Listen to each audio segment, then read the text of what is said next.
반갑습니다. 여러분, 프로토 교수입니다. 스포츠 모든 경기를 매일 분석 및 조합 픽 공유 중에 있습니다. 영상에 공개되지 않는 정보들도 정보방에 입장하시면 확인하실 수 있으니 참여를 희망하시는 분들은 영상 하단 고정 링크를 통해서 아무 조건 없이 자유롭게 참여가 가능하니 많은 참여 부탁드리겠습니다. 첫 번째 경기는 헤이렌베인 대 핏에서 한번 살펴보겠습니다. 헤렌베는 시타르트에게 오히려 덜미를 잡히고 말았습니다. 지난 경기에서는 박스 안에서의 슈팅 허용을 거의 막아내지 못하면서 기대 실점이 2골이 넘는 모습을 보여주고 말았습니다. 다만 수비 효율은 상당히 좋은 팀으로 홈에서는 50%의 슈팅을 박스 바깥에서 하게 하면서 슈팅의 정확도를 낮추는 모습을 보여주는 타입이죠. 지난 경기는 원정이었고 원정에서는 유게드 안쪽에서의 슈팅 허용이 12%까지 폭증하는 등 수비가 극과 극의 양상을 보여준다는 단점이 폭발한 것으로 보는 편이 낫고 롱볼을 즐겨 쓰는 유형은 아니나 지공 상황에서의 날카로움은 크지 않은 유형입니다. 전반적으로 박스 안에서의 슈팅 비중이 낮아 슈팅의 득점 확률이 그렇게 높은 유형의 팀은 아닌데 기대 득점 대비 오히려 실제 득점에서는 손해를 보고 있어 다득점과 친숙한 팀은 아닌 셈이죠. 빗댓에는 트벤테와 2대2 무승부를 기록했습니다. 승리를 거두지 못하는 기간이 길어지고 있는 것이 아쉽기는 하지만 상위권 팀을 상대로 꽤 괜찮은 공격과 성과를 냈다는 점은 상당히 인상적으로 볼 수 있었던 매치였고 수비가 상당히 괜찮아졌다고 볼 수 있겠습니다. 지난 경기에서는 2골을 허용하기는 했지만 PSV와 알크마르를 상대로도 멀티 실점을 허용하지 않는 등 리그 내내 좋지 못했던 수비 효율은 개선의 여지가 보이는 편입니다. 전방에서도 과감하게 태클을 시도하는 등 거칠게 상대를 몰아 붙이는 양상을 자주 보이는데 헤렌벤이 박스 안으로 들어오지 못하게 압박하면서 부정확한 빌드업을 강요해 볼 수 있을 것으로 보입니다. 홈에서는 공격적으로 나서는 편이나 원정에서는 다소 보수적으로 변하는 편입니다. 헤렌벤이 홈에서는 박스 안에서의 슈팅을 최대한 억제하는 모습을 보이고 있어 직접적으로 박스를 타격하는 방식이 아주 효과가 없을 것이라고 보기는 어렵지만 올 시즌 공격 효율에서 마이너스를 기록하는 등 빗댓에도 문전에서의 섬세함이 훌륭하진 않습니다. 두 팀 모두 다득점과는 친숙하지 않은 팀이고 헤렌벤이 홈에서 보여주는 박스 안에서의 슈팅 억제 능력은 상당합니다. 빗댓에도 최근에는 수비 효율이 좋아진 모습을 보여주기도 했습니다. 기본적인 전력에서는 헤렌벤이 앞서고 있는 상황이기는 하나 스코어 접근을 1순위로 생각해 볼 수 있을 것입니다.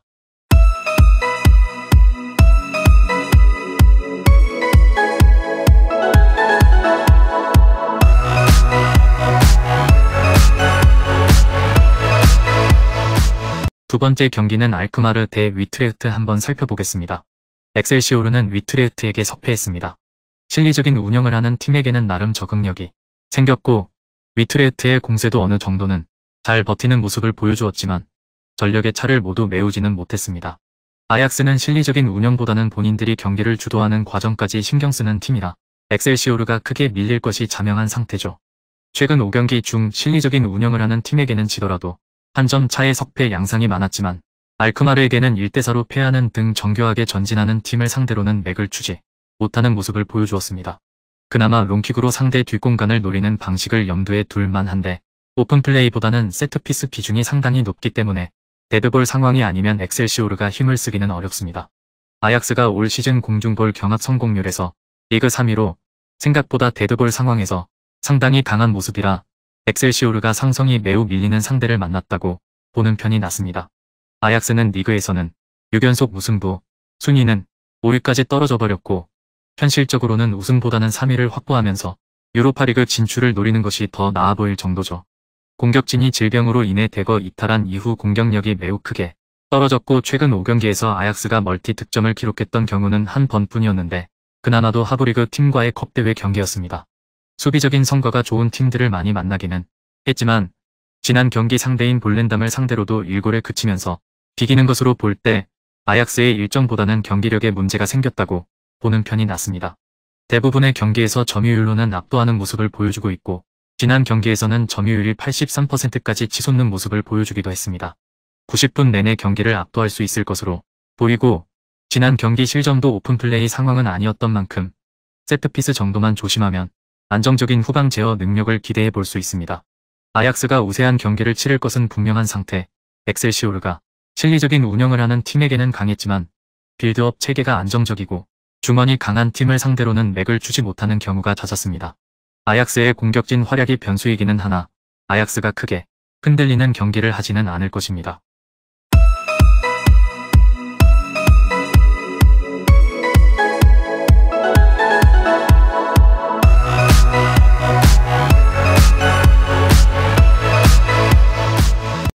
마지막 세 번째 경기는 바이에른 뮌헨 대 프랑크푸르트 한번 살펴보겠습니다. 바이어는 경기력이 매우 답답한 모습. 조금 있으면 PSG와의 챔피언스리그 16강도 남아있는데 경기력이 올라오지 않고 있는 것이 매우 고민일 것입니다. 키미히의 중거리 슛이 아니었더라면 쾰른에게 홈에서 덜미를 잡힐 가능성도 상당했습니다. 경기 주도권 싸움에서는 아주 우세했는데 상대의 수비벽을 전혀 공략하지 못하는 모습이죠. 고레츠카를 전진 배치하고 키미히를 수비적으로 쓰는 전술을 사용하고 있는데 라이프치히 이전에서도 실패했던 전술을 밀어붙이는 모습이 좋은 결과로 이어지지 못하고 있습니다. 이 경기에서는 고레츠카가 부상으로 이탈하게 되는 상황, 키미히가 조금 더 전방에서 킥을 뿌려주면서 공격의 활로를 정해주는 역할은 해줄 수 있을 것으로 보이기는 합니다. 다만 경기에서 키미히의 영향력이 증가한다고 해서 당점을 확실하게 찍어줄 수 있을지는 의문입니다.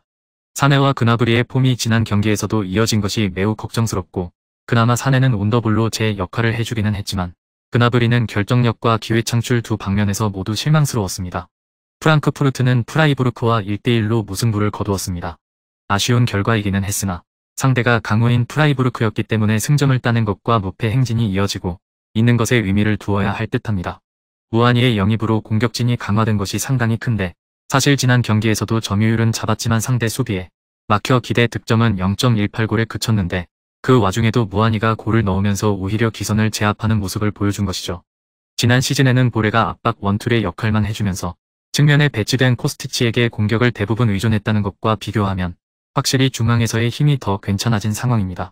다만 103에서 실수가 가끔 나오고 있습니다는 점은 꽤 아쉽기는 합니다. 최근 바이언이 중원 싸움에서 라이프치히에게 밀리는 등 선수단의 힘 자체가 꽤 떨어진 모습이라 삼선의 힘도 나쁘지 않은 프랑크푸르트가 아주 밀리는 양상을 보이지는 않을 것입니다. 바이언의 경기력이 많이 떨어져 있습니다. 그나마 고레츠카의 부상으로 키미히가 더 전진 배치되면서 공격의 방향을 잡아줄 수 있는 상황인 것은 호재이기는 하나 윙어들의 기복이 다시 시작된 것도 뼈아프죠. 프랑크푸르트도 바이언을 상대로 발목을 자주 잡았던 팀이기도 하고 공격진이 보강되면서 지난 시즌에 비해 득점을 기대해볼 수 있는 자원들도 상당히 많아진 상황입니다. 금일 경기들은 이렇게 알아보았습니다. 좀 더 다양하고 많은 정보를 원하시는 분들은 영상 하단 댓글에 링크 클릭 후 문의하시면 아무런 조건 없이 정보방 입장 가능하니 입장하셔서 정보 받아보시길 바라겠습니다. 그리고 영상에서 리뷰하지 않은 디테일한 정보와 조합픽은 매일 교수 정보방에서 공유하고 있으니 꼭 참여해보시길 권장드리며 이번 영상은 여기까지 하겠습니다. 시청해주셔서 감사드리며 늘 여러분들의 건승을 기원합니다. 감사합니다.